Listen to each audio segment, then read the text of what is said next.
Meenakshi, 2026-এর vote আসতে চলেছে। এক বছর আগে থেকেই মমতা বন্দ্যোপাধ্যায় প্রথম বৈঠকে জানিয়ে দিয়েছেন যে কোন দল কমাতে হবে, কিন্তু কোন দল কমার নামে কোনো এলাকায় গোটা বাংলায় একই ছবি। সন্দেশখালী থেকে শুরু করে উত্তরবঙ্গ এবং দক্ষিণবঙ্গ, বীরভূমের দিকে যদি নজর রাখি, সেই কবে থেকে অনুব্রত ঘনিষ্ঠ এবং কাজল শেখ ঘনিষ্ঠের মধ্যে ঝামেলা, অনুব্রত এবং কাজল শেখের নিজেদের মধ্যে ঝামেলা, এবং সেটা বারবার খবরের শিরোনামে এসেছে। এবার নতুন করে বীরভূমে কোন দল কমার যে নাম নেই তা সামনে এলো কিভাবে একটি অনুষ্ঠানে, যেখানে অনুব্রত ঘনিষ্ঠদের ডাকা হয়েছে কিন্তু কাজল ঘনিষ্ঠদের ডাকা হয়নি। অনুব্রত ঘনিষ্ঠরা পৌঁছেছেন সেই মঞ্চে এবং সেখান থেকেও তোপ দাগা হচ্ছে। অনুব্রত ঘনিষ্ঠ নেতারা তোপ ডাকছেন ব্লক সভাপতিকে, এদিকে কাজল ঘনিষ্ঠ যে ব্লক সভাপতি তাকে ডাকাই হয়নি ওই অনুষ্ঠান মঞ্চে। সিউড়ি 2 নম্বর ব্লকের একটি অনুষ্ঠানে সেখানে এমন কাণ্ড, আর এই কাণ্ড আরও একবার প্রমাণ করলো যে মমতা বন্দ্যোপাধ্যায় শত চেষ্টা করেও এখনো পর্যন্ত কোন দল কমাতে পারেননি। কাজল ঘনিষ্ঠ ব্লক সভাপতি যাকে ডাকা হয়নি এই অনুষ্ঠানে, তিনি ঠিক কি বলছেন শোনাবো। এখন ঘটনাটা হচ্ছে দলের যে মূল বিষয়, সেই বিষয়ে একটি লাইনও বক্তব্য রাখেনি, অথচ যারা বক্তব্য রেখেছে তাদের বক্তব্যের মধ্যে এক লাইনও ভোটার তালিকা নিয়ে কোনো কথা বলা নেই। এবং গতকালকে যাকে বসে পার্টি ওখানে মিটিং করেছে, সেই ছেলেটিকে আমরা অনেকদিন আগে প্রত্যাখ্যান করেছি। তার বাড়ি দমদমা অঞ্চল, আর্থিক দুর্নীতির দায়ে মানে একদম দিনের আলোর মতো পরিষ্কার, বহু মানুষের টাকা ফেরত দিয়েছে, তাকে সঙ্গে নিয়ে সমস্ত করছে।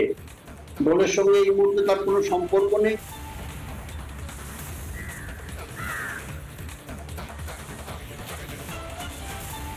অনুব্রত ঘনিষ্ঠ ব্লক সভাপতি কি বলছেন অঞ্চল সভাপতি, এবার শুনুন। ভাবে তার এগেনস্টে কিছু লোককে তুলে বলছে তাকে সরাবো। তোমার যদি বাপের বেটা হও তুমি শরীর দেখাবে। তুমি একটা ব্লক সভাপতি হয়ে যদি তোমার এতটা উদ্যত্ত হয়, তো আমাদের সঙ্গে অনুব্রত মন্ডল আছে, তাহলে আমাদের উদ্যত্ত কতটা হয়, কিন্তু আমরা উদ্যত্ত দেখাই না। কেউ ওই বর্ষাকালে 2-4টে ব্যাংক ডাকে, সেই ব্যাংকরা এসে গায়ে অনেক রকম ফ্যাংরা লাগাবে, কান দেবেন না, দেবেন। কেউ যদি উল্টো পাল্টা করতে আসে, ডান ধরে ঘাটা ধরে বাই করে দেবেন, সঙ্গে আমরা আছি। এখানে মিটিং করেছে, আমি আপনাকে বলি, তারা প্রথম দিন থেকে তৃণমূল কংগ্রেসের বিরোধী, তারা বিজেপি করা কয়েকটা লোক আর কিছু সমাজ বিরোধী মানুষ, যেগুলোকে আমরা অ্যান্টি সোশ্যাল বলি। আর একটা ফুটেজে দেখলাম টোটাল 35 থেকে 40 জন ছিল, তাদের মধ্যে ভোটার হয়নি এরকম বাচ্চা ছিল জোনা 10-12। তো ওরা ওই 40 জন নিয়ে মিটিং করেছে, আমাদের এতে কোনো মাথা ব্যথা নেই। আপনি আজকে দেখলেন ওরা 40 জন নিয়ে মিটিং করেছে, আমরা 1000 লোক নিয়ে মিটিং করে দিলাম। ঠিক এই জায়গাতেই দল কিন্তু কোনো গোষ্ঠী পছন্দ করে না, তাই যে বা যিনি গোষ্ঠীটা লাগাতে চাইছেন বা প্যারালালি করতে চাইছেন, আমি তাদের উদ্দেশ্যে বলবো যে বা যারা, তারা একটু সাবধান হয়ে যান। কারণ মমতা ব্যানার্জি, অভিষেক ব্যানার্জি, অনুব্রত মন্ডল গোষ্ঠী পছন্দ করে না। আর কোমা অঞ্চলে সাধারণ মানুষকে নিয়ে, বুথ কর্মীদের নিয়ে টিম কোমা অঞ্চল কোনো গোষ্ঠী দ্বন্দ্বকে বরদাস্ত করবে না আগামী দিনে। কেউ চেষ্টা করছে না, তৃণমূলের দলের মধ্যেই যে গন্ডগোল তা সামনে আসছে। বিরোধীরা বলছে তৃণমূলকে মারার জন্য তৃণমূলের যথেষ্ট, বিরোধীদের দরকার নেই। মমতা বন্দ্যোপাধ্যায় ভোটের আগে যেমন চেষ্টা করছেন কোন দল মেটানোর, তেমনই কিন্তু মমতা বন্দ্যোপাধ্যায় যে তোষণ রাজনীতি করছেন সেটা সামনে আসছে। যেখানে তিনি যাচ্ছেন ফুরফুরা শরীফে 9 বছর পর, 14 বছরে তার এই দীর্ঘদিনের যে তার এই শাসন, সেই শাসনে তার যাওয়ার সময় হয়নি। 9 বছর পর তিনি গিয়েছেন, সেখানে তিনি তোষণের রাজনীতি করছেন, সেটা আরেকবার মমতা বন্দ্যোপাধ্যায় প্রমাণ করলেন। তোষণের রাজনীতি করলেও তৌহা সিদ্দিকী থেকে শুরু করে, সিদ্দিকুল্লাহ থেকে শুরু করে, হুমায়ুন কবির থেকে শুরু করে সকলেই বেসুরো। আর জাকির হোসেন নতুন করে বেসুরো হয়েছেন, যে জাকির হোসেন কিনা বারবার মমতা বন্দ্যোপাধ্যায়কে চ্যালেঞ্জও করেছেন। মনে করুন কিছুদিন আগের ঘটনা, কয়েক মাস আগের ঘটনা, কয়েক বছরের আগের ঘটনা, জাকির হোসেন বারবার বেসুরো হয়েছেন, সরাসরি মমতা বন্দ্যোপাধ্যায়কে চ্যালেঞ্জ করেছেন, আবারও বেসুরো জাকির হোসেন। সব মিলিয়ে মমতা বন্দ্যোপাধ্যায় এখন মহা ফাপড়ে। অনেক মানুষই বাড়ি করেনি, তাই টাকা উঠে গেছে, গরিব মানুষরা বঞ্চিত হয়েছে। এবার আবাসের দুর্নীতির অভিযোগ তুললেন খুব জঙ্গিপুরের তৃণমূল বিধায়ক। নাম না করলেও দলেরই কাউন্সিলরকে নিশানা করলেন জাকির হোসেন। কিন্তু আমরা অনেক সময় কমপ্লেন্ট পেয়েছি 11 নম্বর ওয়ার্ডে, অনেক মানুষই বাড়ি করেনি, তাই টাকা উঠে গেছে, গরিব মানুষরা বঞ্চিত হয়েছে। যারা 2তলা 3তলা বাড়ি পেয়েছে চাকরিজীবী, ওদেরকে বলবো আপনার টাকা ফেরত দিন, আইনগত ব্যবস্থা হবে। তোষণের রাজনীতি তৃণমূলের নতুন নয়। তোষণের রাজনীতিতে পাকা খেলোয়াড় শাসক দলের মন্ত্রী থেকে বিধায়করা। সংখ্যালঘু তুষ্টিকরণে এতটাই ব্যস্ত তৃণমূল যে তারা ভুলেই গিয়েছে পাকা বাড়ির মালিককে আবাসের বাড়ির টাকা আসলে দেওয়াই যায় না।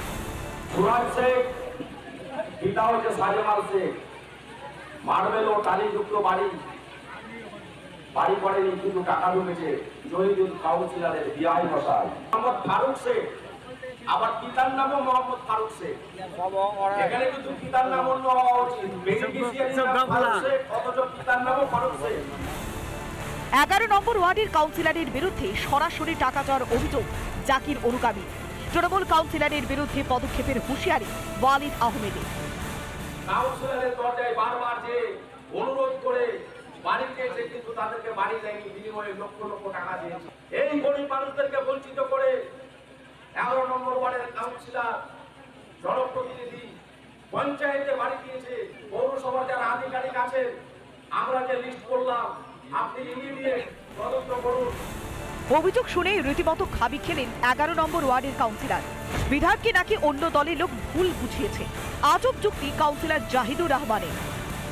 যারা ওনাকে নিয়ে এসছে হয় ভুল বুঝিয়ে নিয়ে এসছে, না হয় যারা নিয়ে এসছে তারা 2010-এও আমার কাছে কংগ্রেসের প্রার্থী পরাজিত হয়েছেন, 2015-তেও কংগ্রেসের প্রার্থী পরাজিত হয়েছেন। এটা আমি হলফনামা দিয়ে বলতে পারি। তাদের ডাকে উনি সাড়া দিয়েছেন। বারবার বেসুরো শাসক দলের সংখ্যালঘু নেতারা। মমতার ভোট ব্যাংকে কি তবে ডোবাবে তৃণমূলের তরি? তোষণের রাজনীতি কাল হলো শাসক দলে। মুর্শিদাবাদ থেকে সৌমিত্র দাস, রিপাবলিক বাংলা। শুধুমাত্র কি সংখ্যালঘু নেতা তা নয়, যারা সংখ্যালঘুরা যারা ফুরফুরা শরীফে থাকেন তারাও বেসুরো।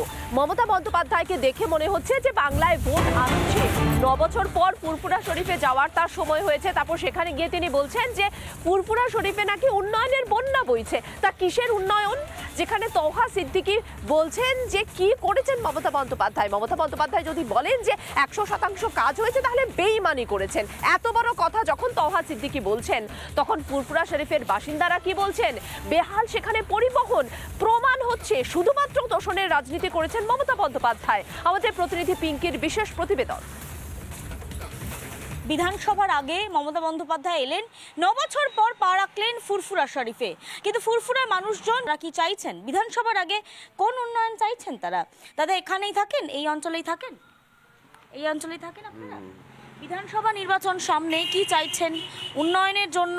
ফুরফুরা শরীফের জন্য কি চাইছেন? ফুরফুরা থেকে ডানকুনি রেল প্রকল্প যেটা বন্ধ হয়ে পড়ে আছে দীর্ঘদিন, আমরা মাননীয় মুখ্যমন্ত্রীর কাছে দাবি করব এবং কেন্দ্রীয় সরকার সঙ্গে উদ্যোগ নিয়ে যদি রেল প্রকল্পটা চালু করা যায়, তাহলে আমাদের ডানকুনি পর্যন্ত যে রেল প্রকল্প যেটা স্তম্ভিত হয়ে পড়ে আছে, সেইটা যাতে বর্তমানে চালু করা যায়, সেটা আমার মাননীয় মুখ্যমন্ত্রীর কাছে বলবো। এবং বাসের অ্যাক্সেস ভালো এখান থেকে শ্রীরামপুর যাওয়ার, কারণ গতকাল তোহা সিদ্দিকী বলছিলেন যে এখানে বাস 3-4টে বন্ধ করা হয়েছে। এখানে 31 নম্বর রুটটা পুরো টোটালি বাস পরিষেবা বন্ধ আছে।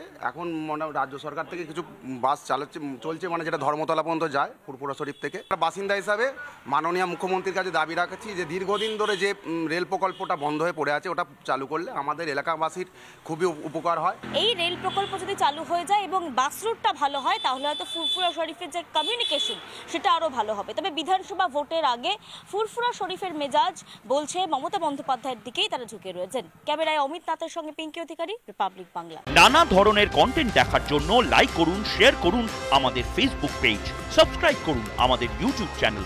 পাশাপাশি অন্যান্য ব্রেকিং নিউজের জন্য অবশ্যই চোখ রাখুন রিপাবলিক বাংলায়।